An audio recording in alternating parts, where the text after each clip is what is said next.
Hey Geekly, Kikai Wafra here, and today, pull up a stool and pour yourself something strong because we need to talk about the digital apocalypse happening on your watch list. We've got a massive story about the impermanence of the streaming era, and frankly, it is going to hurt a little bit. So here's the raw deal.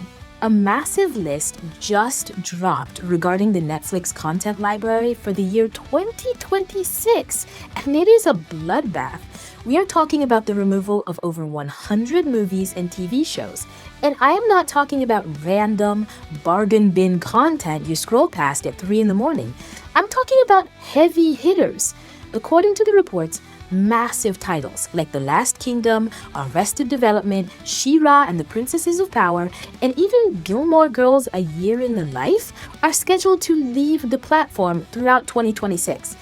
Now, let's take a breath and play devil's advocate for a second. I know, I hate it too, but we have to look at the corporate logic. Technically, this is how the business works. Just because something is stamped with that red Netflix original branding doesn't actually mean Netflix owns it in perpetuity. A lot of the time, original just means they bought the exclusive license to distribute it for a set period, say 10 years. If the studio that actually made the show, like Gaumont or Sony or whoever, wants the rights back, or if Netflix decides the renewal fee is too expensive for a show that stopped trending 5 years ago, the contract ends. It's just like a lease on an apartment. If you don't renew the lease, you have to move out. It is cold, hard spreadsheet logic.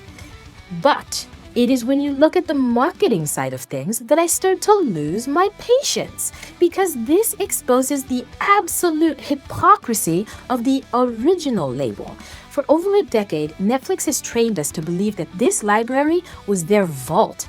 They saved Arrested Development. They built the fan base for The Last Kingdom. They slapped that N on the thumbnail to tell us, this is ours, this is safe here. And now, they're proving that original is just a fancy marketing word for long-term rental. It makes you wonder, are they taking us for fools? We subscribed under the premise that we were building a library, accessing a legacy. But if She-Ra or Kipo shows that to find a specific era of Netflix animation can just be deleted because a contract expired, then what are we actually paying for? We aren't paying for a library, we're paying for a revolving door.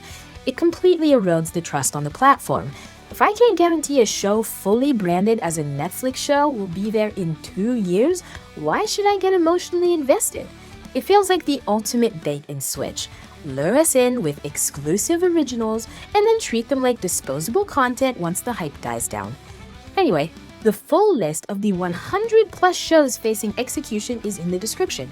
Check to see if your comfort show is on death row. So, Geekly, you're the judge. Is this just standard licensing business that we need to accept? Or is the Netflix original label false advertising if the content can just vanish into the void? Let me know what you think in the comments. And that is the grim reality of this streaming purge. If you appreciate me exposing the nonsense, smash that like button, subscribe, and tell me in the comments, are you canceling your subscription or sticking it out? If you want to keep me caffeinated while I fight the algorithm, the Buy Me a Coffee link is right below. Also, for the next video, should I go with the cyberpunk backdrop or the fantasy tavern? Cast your vote. I will catch you in the next update. This was Kikai Wafra for News Geekly.